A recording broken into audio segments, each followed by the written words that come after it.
Welcome back to the webcast, All Sports One Web, where every Wednesday we are talking about the Premier League. I'm Adam, that's Doug. Let's go!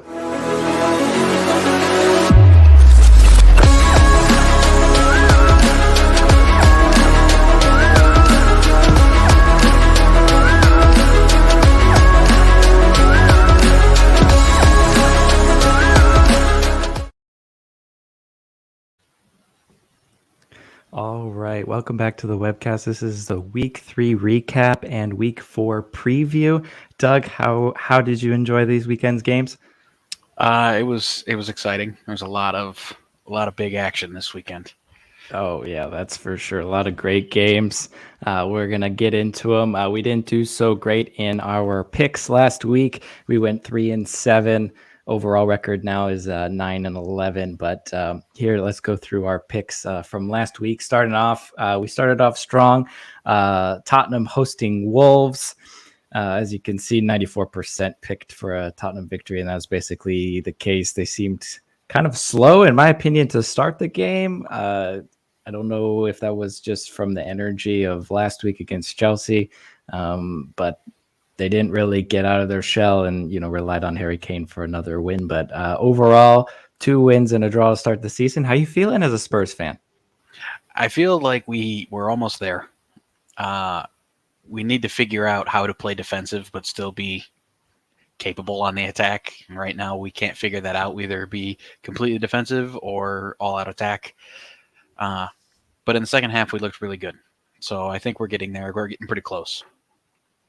Yeah, I found it really interesting that Perisic's the only one starting from those 6 signings.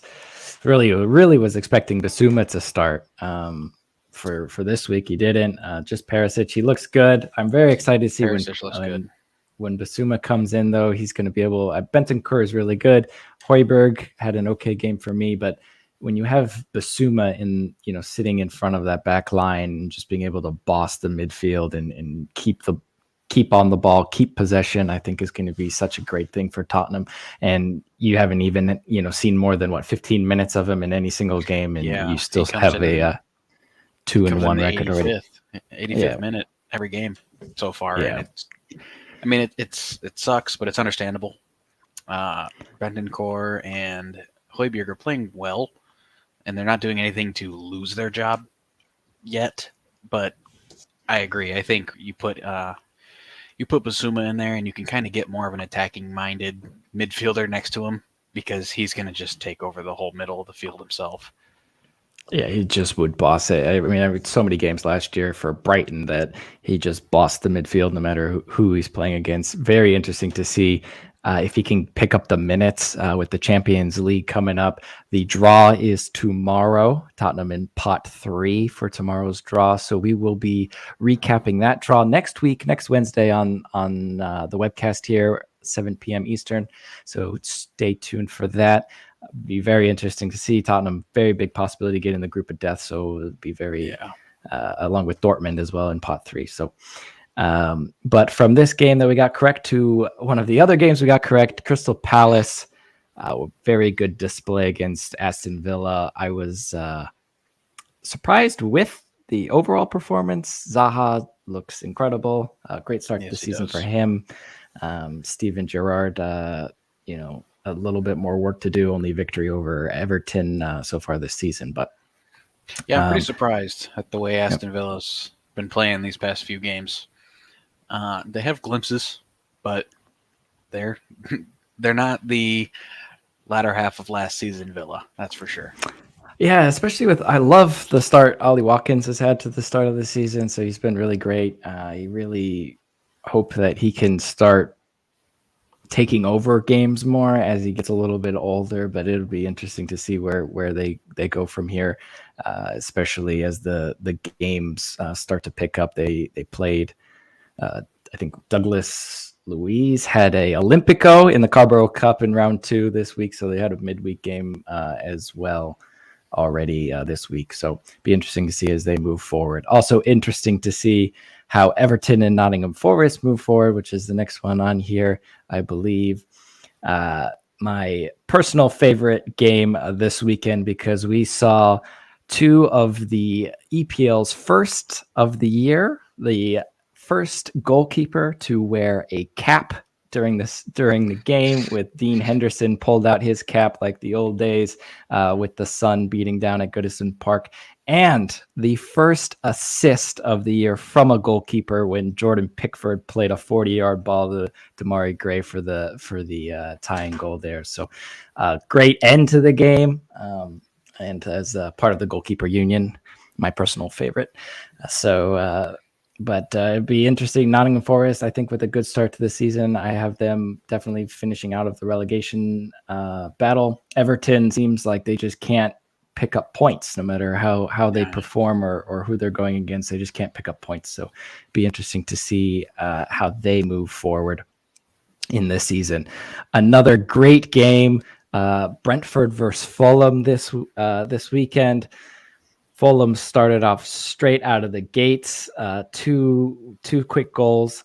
Brentford battled back. Ivan Toney with the Mitrovic celebration in the 80th minute when he scored the second goal, the tying goal for Brentford, all to set the stage for a 90th minute Mitrovic winner. And I mean, I blame Ivan Toney for this one. I think 100%. A great game. Yeah, 100%. Totally blame him for this one. But great game overall. Brentford, they started that 4-0 over United, looks even better now. But dropping points away to Fulham, not something that we would have expected. But do you think Fulham is just proving themselves? They got the draw against Liverpool and now the win over Brentford, or is it Brentford just kind of, or do you think Brentford just kind of dropped the ball and you expect Brentford to be better? I think Brentford should be a little better, but I think Fulham's win or draw at Liverpool doesn't look as impressive anymore because Liverpool hasn't been playing very well. Right. So, okay. Yeah. I see that. maybe Fulham doesn't have it as much as we may have thought. But I think they're a good team. I think they're going to figure it out. They're still pretty young. But yeah, I think Brentford should have won this game. It's Ivan Toney's fault. Yeah. Another, what could have been this game's fault is Wesley Fofana dropped for Leicester. Brendan Rodgers said that he is not in the right mindset, and that is why he was dropped from the squad for this game, as Chelsea look to submit a close to world record bid for him this week. We'll see if that gets done before the end of the window. Leicester still played pretty well throughout the game to get the first goal in the middle of the second half, but Che Adams takes 15 minutes to score 2 goals and gives Southampton a great win, especially after the start that they had. And they had the switch of formation. Now they're going 4 in the back, and I think that could be a little switch to have them go on a little run here. But we will see, 1, how Southampton do next week, and 2, if Wesley Fofana ever joins Chelsea from Leicester. We'll see what that does to Leicester's season. Yeah, we'll see if Che Adams can be that goal scorer that I've been begging for Southampton to finally have, because Ward-Prowse can't do it himself. So if he can have Che Adams score 20 goals this season, which is a high, that'd be pretty impressive if Che Adams scored 20 this year. And I think that's the only way that Southampton don't get. I think it's the only way Southampton don't get relegated is if he scores 20. Yeah, if you're hanging your hopes on Che Adams scoring 20 goals in the Premier League season, I don't know that you're going to have much luck there. Exactly. Who might score 20 goals this season is Jesus. Arsenal comfortable again, the only team to take 9 from 9, top of the Premier League table. Are they title contenders? Are they going to be comfortable in the top 4? Are they going to have a drop off? When will this drop off happen? What are your thoughts on Arsenal? Well, they haven't played an extremely tough opponent yet. They haven't played a Chelsea, a Tottenham, and really, I think that they're in really good form. I think it's going to be pretty tough. I don't want to see them play Tottenham anytime soon because I think that we have more to give and they are at the top of their game. But I think they're serious contenders. I don't see them going anywhere anytime soon. I don't know. Maybe I'm just waiting for this to happen, but I really think that I just can't see them getting better. They look fluid. They play great, and I agree with you. They haven't had great competition this far. You can only beat who's in front of you, and they've beaten them soundly. So do I think that it's going to continue? Yes, but I'm waiting for the point where they have an off game. Another team just kind of comes in and punches them in the mouth to see how they respond. Because in the past, Arsenal have had trouble staying consistent. So they've started off great. They even had a great preseason. So they're kind of building, a good stretch of games of playing well. But what's going to happen if they get punched in the mouth by City or punched in the mouth by Tottenham, for example, a similar game, feisty game that Chelsea and Tottenham had last week? If that is between Arsenal and Tottenham, how can they handle that and how can they move on? Especially when you throw in the Europa League games, you start playing some FA Cup games, you start playing Carabao Cup games. How can they handle I don't think their depth of squad is too great. If they pick up some injuries, how can they handle that? But yeah, what a great, absolute phenomenal start to the season for them. But I'm expecting them to drop off. I don't know if it's more of a wish, but I just don't see how they can keep this up with the squad that they have. They have no one. Jesus is playing well. Martinelli's playing well. Odegaard 2 goals this week. I just don't. None of them really scare me. I'm not terrified to play Arsenal as I am to play a City or Liverpool or Spurs, despite Liverpool's start to the season. But we'll get to that. Another poor start to the season is Chelsea, as they get obliterated by Leeds. A story of 2 4-minute moments for me. Chelsea starting off really fast, could have made it 2-0 to start the game off. Sterling with a half chance. He ends up scoring that same half chance 40 minutes later, but is offsides. So if he would have just, switched those around, it could have been, 1-0 after, 90 seconds. Then Ruben Loftus-Cheek playing as the right wing back for Chelsea instead of Reece James, as he slots into that right side of the back three. Gets a perfect layoff 4 minutes in. Should have hit it one time. Doesn't hit it. Defender slides. He ends up missing the opportunity. If that's Reece James, he puts that top corner. We saw a similar goal against Tottenham last week. Sterling played that ball across for Reece James.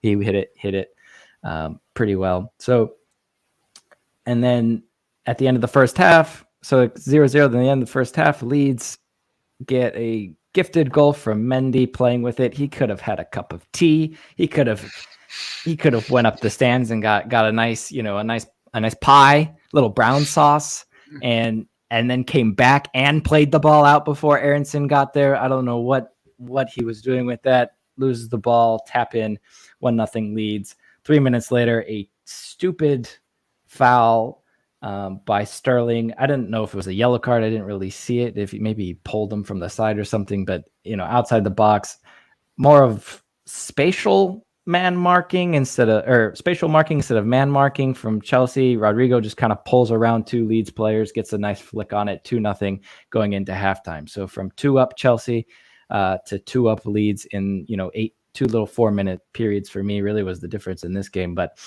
what are your thoughts as a American fan with the likes of Jesse March, one taking over from Bielsa last year to lead Leeds out of the relegation battle and to safety, bringing in Aronson, Tyler Adams, 2 Americans who hopefully will shine in Qatar in November. What are your thoughts about these great this new American generation kind of taking the Premier League by storm? Pulisic needs to go to Leeds. I think so. I've said it. Calvin Phillips leaving is a big hit for Leeds, but with Tyler Adams, I don't see it much of his. I didn't think it would be as bad, because I think he's a really solid player. Well, against Chelsea, he really showed that they could afford to get rid of Calvin Phillips because Tyler Adams is locking it down for him in midfield. I mean, he played an outstanding game. He was everywhere. And Rodrigo topping the goal charts with 4 after 3 games kind of is making Rafinha look like a lost commodity for Leeds. We'll see if he can, I don't know if he can keep up those kinds of numbers, but a great start, 2 wins and a draw for Leeds to start the season, puts them right up there. I think 5th place on goal differential currently. So, and that's with Bamford being a little injured, not playing every game. Yep. So Dan James starting this week due to the when Bamford he comes back, injury. And having Dan James coming in and out, that'll be a solid team. Mm-hmm. Yep. Chelsea continues the streak of never winning back-to-back games away to Leeds with this 3-0 defeat, and snaps their 40-game Premier League streak of not trailing at halftime. So that is now, after all the talk I gave last week about it, that is out the window now.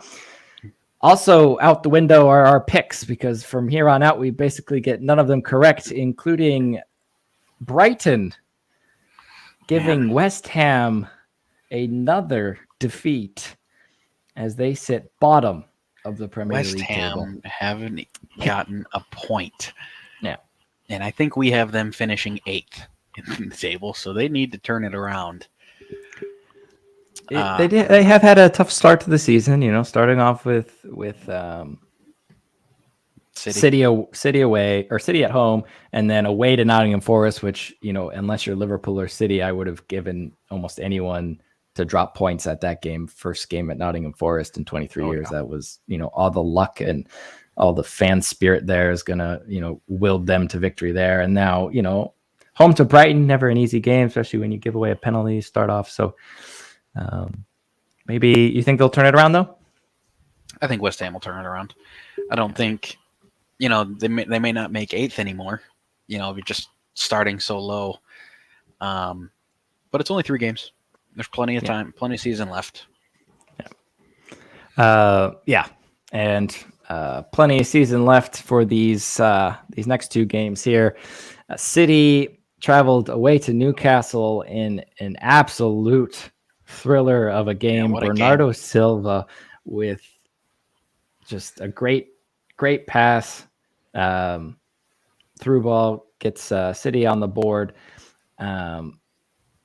Kevin De Bruyne had a great game. Nick Pope had a great game. Saint Maxima was on fire. He could do whatever he wanted. Kyle Walker looked like he was pegged back a little bit from him. He just had all the space, all the freedom. A big contributor to all of Newcastle's goals. Trippier with a free kick. One of 2 this week that we saw from quite a distance out that beat the goalkeeper near post, but that's besides the point. And City did well to kind of peg back and get back into the game and draw 3-3. But what a performance from Newcastle! Do you think they are going to be a team that might be a dark horse for a top 6 European spot? The way they're playing, they haven't lost a game yet. They've gotten points in every game so far. Mm-hmm. And to take any points from City is a win, So it doesn't matter who you are. Even if you're Liverpool, taking points from City is a win. Yeah. And they've been playing great, and it looks like they're just getting better. So I think, they could be a dark horse. I think they're definitely going to be contending for some sort of European spot.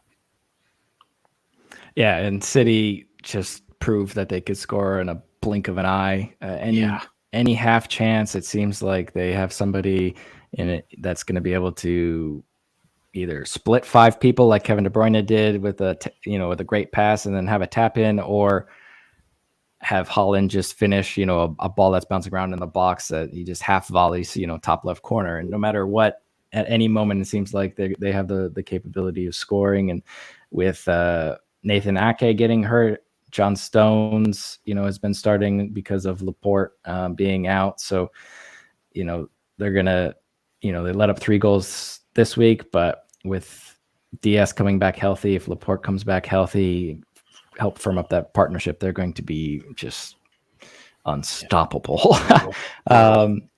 Another team that looked unstoppable last weekend, surprisingly, Manchester United. Man, they you could see it. Maguire, their captain, dropped. Ronaldo starts on the bench, and they just looked rejuvenated. They were winning every ball. Martinez was throwing his body everywhere, even defending against not only all of Liverpool's attackers, but Bruno Fernandes with, the shank that almost, that forced a goal line clearance from Martinez.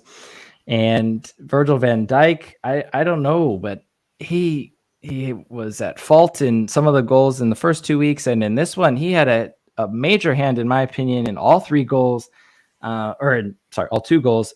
Arguably should have been 3 goals when he just started so poorly, and he just did not track Elanga in the first couple minutes when he had that through ball and was one-on-one and then ended up putting it wide. But he was, back on the goal line for Sancho's goal. He steps too far up, doesn't win the ball, and is slow to track back on Rashford's goal. And I don't know what it is, but he just looks fragile. He doesn't look confident. Maybe he almost looks like he has an injury and he's just not playing at full speed. So it'd be very interesting to see, especially with all the injuries that they have, if they keep having players of that level of importance play poorly.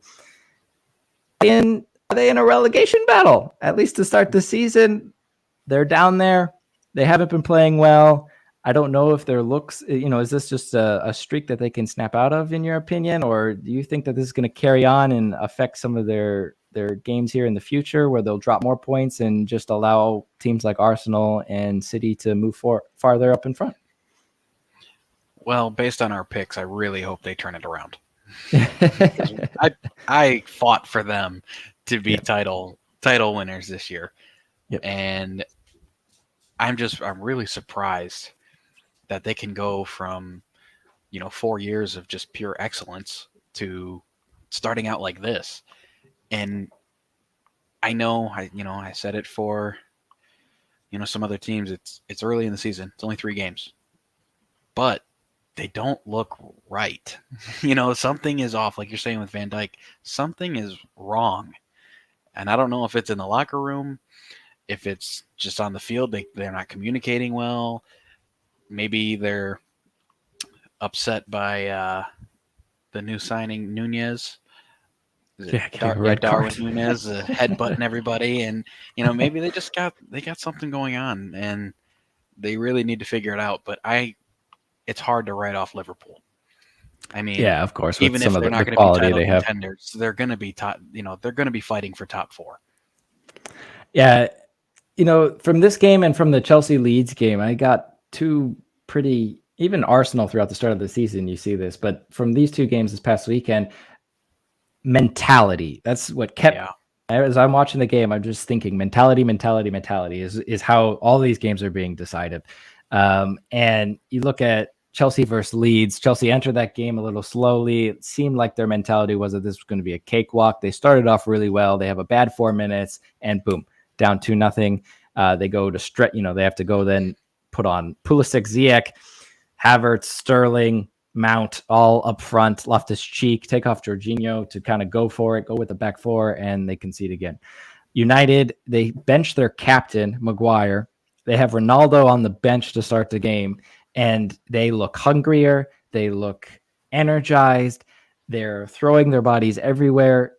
They have a bunch of youngish players mixed in with some old experienced players, but this week, it was all mentality, which is why they beat Liverpool, in my opinion, this week. So if they can switch that mentality, Liverpool, get back to being hungry. They've already won everything with this core group of players. Right. They are getting older. But if they can switch it, then I think that they can bounce back. But yeah, I don't know if it might linger a little longer. But I don't think people need to give Ten Hag a lot of credit for benching his captain and benching Ronaldo and playing Ronaldo for 5 minutes at the end of the game. You got to give him a lot of credit, because I'm sure he's taken a lot of shtick from some people on that. Yeah, especially when you start the game out with protests outside the stadium for your owners to get removed. You're playing your biggest rival, having no points to start the first, or not no wins to start the year. And to have all that pressure at one of the biggest clubs in the world and to put on a performance like that after the changes that he made was absolutely incredible. Yeah, total credit to him. But so yeah, that recaps our terrible week 3. But let's move on to week 4. Hopefully we will bounce back here in week 4. All of these picks are done through ESPN Fantasy Soccer, English Soccer Pick'em 2022. So go ahead, log in, get your picks in for week 4. Follow us every week for our picks, and we'll see how we do at the end of the season. But we'll start off a week 4 early kickoff here on the East Coast. Manchester United at Southampton. Southampton with the new formation. United finally bounced back with energy. 2 teams that are trying to turn their season around with good performances last week. Who do you got in this one? If United didn't have the game they did, it would be Southampton. I wouldn't even be. I don't know. It's tough because Southampton doesn't look great, but they're starting to find their stride. Mm-hmm. If United can find their stride, then if they come out playing their best soccer, then United's going to take this. But yeah, it's which United will show up. Yeah, I agree. Can they ride that mentality, that energy? Is Maguire going to start in this game? It'll be very interesting to see if he's going to start after that performance. I hope not. But I'm with you. I think United's quality is going to push them through and get the victory there. Yep. Next, we got Everton. Can they finally get a win? But they have to travel to Brentford to do it, who got their first loss of the season last week. I think Everton are still struggling. Yeah, I think they're not going to have a good week against Brentford, going to Brentford. Yeah, I think Brentford's going to win this one. Yeah, going to get another Ivan Toney Mitrovic celebration. He's learned his lesson. He's not going to do that again. Yeah, I agree. I think their mentality, the way that they play in front of their fans is just on another level. I thought it would die down a little bit by this time. They're playing like they've just been promoted still. Exactly. They haven't lost that energy, and it's really good to see because that's what's keeping them up. Exactly, and I agree. I think, sadly, Everton is not going to pick up any points this week. And to start the season, I was fearful of this, but I am starting to believe it more and more every week with a club the size of Everton and the start of the season that they've had so far, even just after 3 games. I believe Frank Lampard will be the first manager sacked this year. Yeah, I think so too. Yeah, sadly. All right. What do we got next here? We got Leeds at Brighton. Leeds with such a great start to the season. Brighton with such a great start to the season. Leeds with a victory over Chelsea last week. Brighton going to West Ham and getting that victory. Who do you got for this one? Man, Leeds is all out attack, but Brighton's so good on defense. They're just so solid. Yeah. I think this may be a draw. Yeah, I think it's going to be, at least I'm hoping it's going to be electric. I think it could be a high score.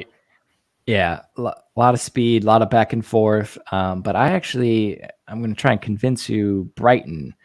Okay. I think, so Leeds for me, you look in like their first week games, they needed a 90th minute. Either was it a winner or to draw in week 1. In the game last week, they weren't very great for a majority of the game. They were very, they were winning a lot of second balls, which you have to give them credit for. But really, that whole game tilted on 4 minutes. They could have been down 2-0, and instead they were up 2-0. And I think in a game against Brighton, who is playing well, it could be a lot of back and forth. But I really think that Brighton is going to ended on top, just because, as you said, they are a little bit more sound defensively in the way that they've been playing together. Lamptey's still getting integrated back into the squad, and I just think that they're going to have too much for Leeds in 90 minutes. They're less on energy; they're more on efficiency, structure. Yeah. So I can be on board with that. Okay. All right, here's the big one. Will Wesley Fofana be a Chelsea player by the time that this game kicks off?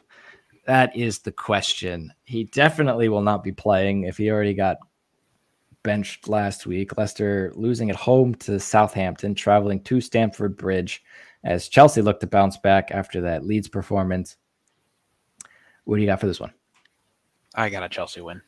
Leicester looked pretty bad. I mean, they have their glimpses of good moments, just but the Chelsea's quality too of good after a loss, 3-0 loss like that. They're going to come out and they're going to be really solid, and they're going to score a lot of goals. Yeah, I agree. I think.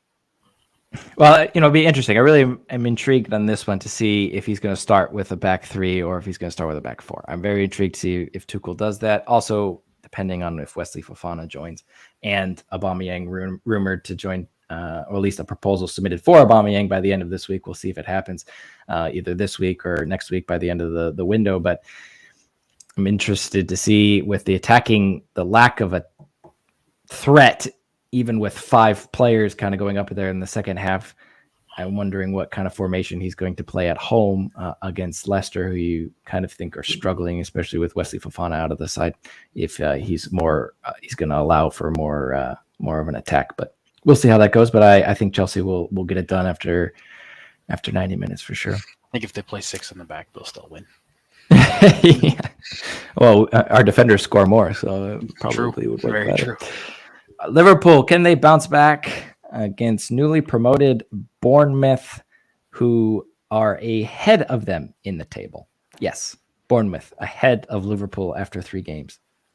After 3 games, not just week 1. This is after 3 weeks. Yeah, and they've played Fulham and Palace and United, who were terrible before they played Liverpool. So not a great start. Not a great start. I think this has to be their bounce back week. Anfield won't let them drop more points. It can't. They can't. They just can't. The 12th man is too strong. They just can't. Yeah, they just can't.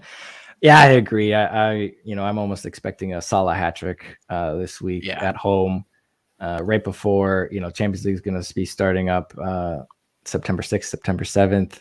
They will want to get back into form, and they got a lot to prove after losing like that to United. So I agree. Liverpool. Yeah, I think they're gonna figure it out.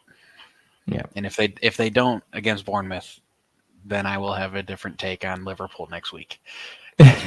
Maybe they won't be able to figure it out before. Maybe it's not. Yeah. Yeah.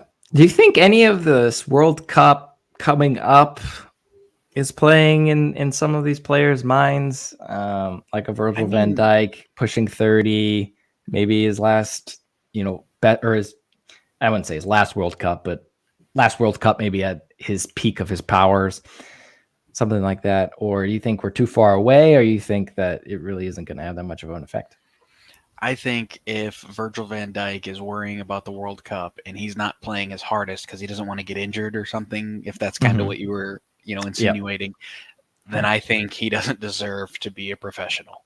You can't get benched. You can't jeopardize your team just because you want to play in the World Cup. That's not right. He gets paid money to do that. Yeah, I mean, I was more hinting at whether or not it's not necessarily that he's choosing to, but in the back of his mind, if it's just there and he's got to put all that away. Himself. The only people I think it really makes a difference for is like a Pulisic, who's not getting the game time he needs, even though he's a star for US. It's not like he's a sub for the US and where he doesn't really need the game. No, he's going to play just about every minute for the US. Yeah, we'll go as far as he will take us. Yeah, exactly. So he needs game time. So for him, when he comes in at Chelsea for 15 minutes, yes, I think he is going to try not get hurt, but I think he's going to try too hard to prove himself. Yeah, and then in that case, maybe get hurt or something. Yeah, it shouldn't. Shouldn't. Go ahead. Yeah, and or want to move out. Exactly. At the end of the window. Yeah. Exactly. But I don't think it should affect players that are starting regularly, in my opinion. Yeah. I mean, I don't know. I've never been in that situation, so I guess I can't really tell, but I don't think it should. Yeah. Yeah, it's always interesting to see, especially with players who have like an injury history, like a Kyle Walker, for example, a Virgil van Dijk. to see how they kind of handle these next couple of months. Right. Just for that reason, they've won everything at the club level basically, and I just wonder if that plays a little bit in their mind. But will it play any role when Palace travel to the Etihad to take on Manchester City? No, Zaha's been playing great. Palace have been playing great. I don't think it's going to matter. Yeah, it's just too much. Too many. They've played some very great teams to start the season. I don't know that they can keep it going. Traveling away now to Manchester City after City dropped 2 points away to Newcastle, they're going to want to rectify that. And yeah, I don't see anything but a City victory comfortable there. To me, a loss to City for Palace isn't bad as long as it's close. If it's a 2-0, but it's 2, maybe Holland just scoring on a counter or something, or if they keep it relatively close, I mean, nobody expects them to win this game. I mean, you see 2% picked them to win this game. So I think if Patrick Vieira can keep them, close, I think that's honestly a victory for Crystal Palace, because they have played Arsenal, now Liverpool. They're playing City, they've played Liverpool, they've played a lot of really good teams. And pick up 4 points in 4 games from those, that's pretty good. I mean, Crystal Palace have really shown up this year. Yeah, absolutely incredible start to the season. But yeah, I agree, City victory here, but nothing for Palace to be ashamed of. And I think they're definitely going to be one of those teams hovering in and around those European places, maybe absolutely. 7th to 10th or so. But oh yeah, absolutely. All right. Fulham is up next for the Arsenal machine. London derby. What do you got? I mean, I got Arsenal. As much as I hate to say it, I'm on the Arsenal bandwagon. Yeah. Because I think who can beat them? Who can beat them right now? City. Yeah. City's the only team I think that can really just go to Arsenal and beat them.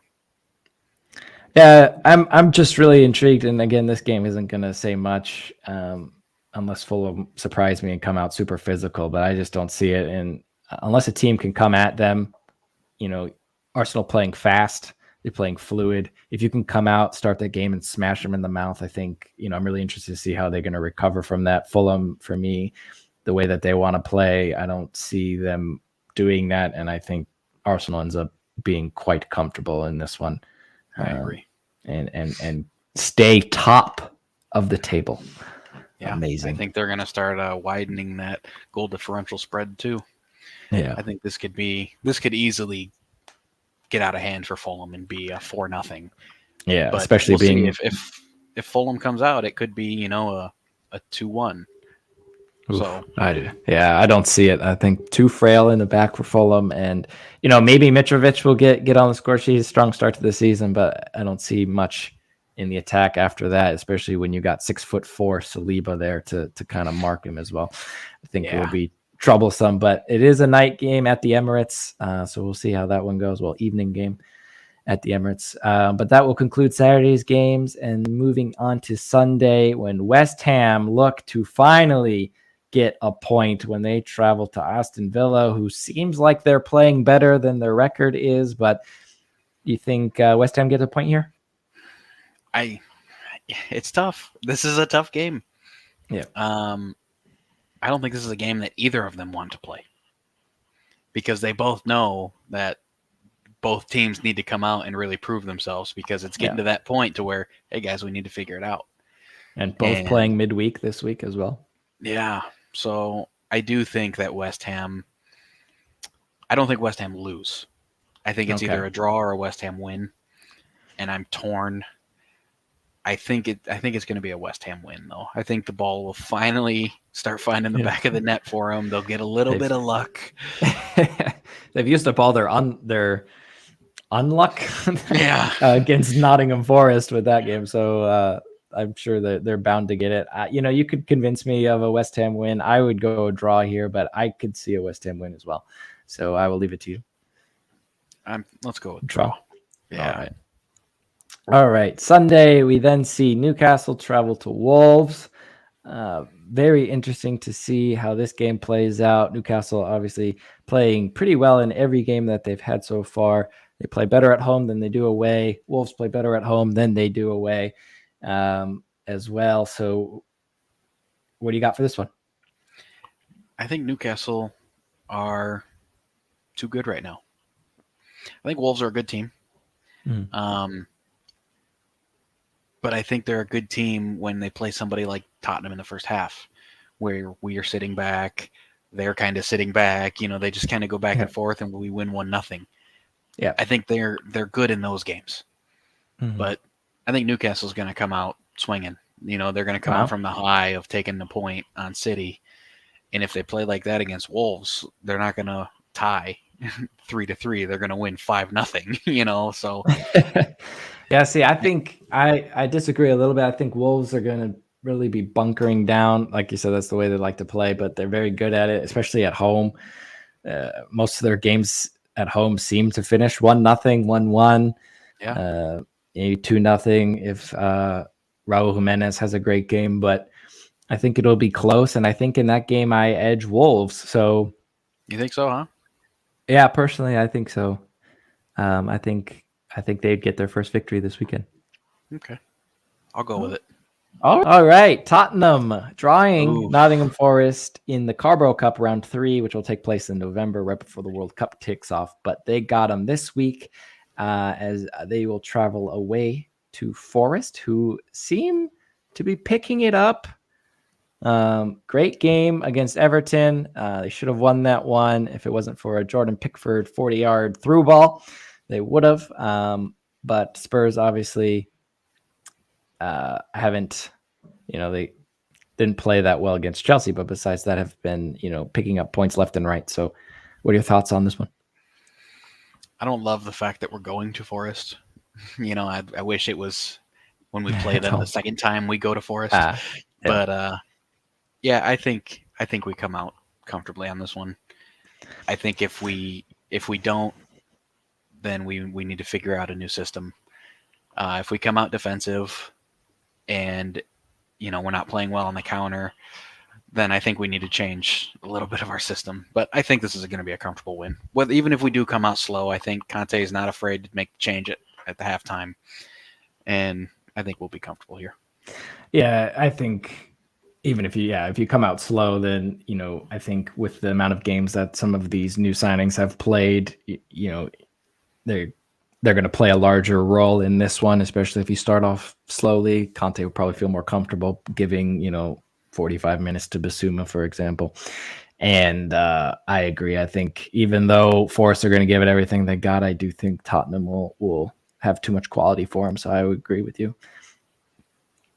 on that one. And that is all 10 picks for the week. Again, this is on ESPN Soccer Pick'em. So please create your account, go on there and track your picks along with us, and we'll see how we do at the end.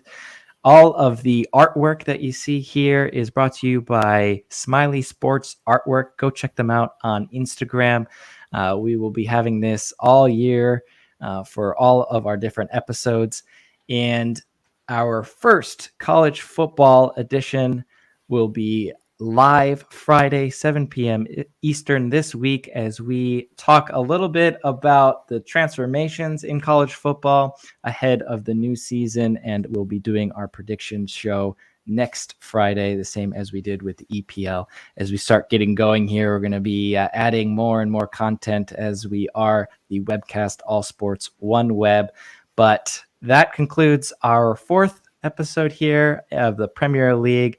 I'm Adam, and that's Doug, but we will see you on Friday for college football. See you guys.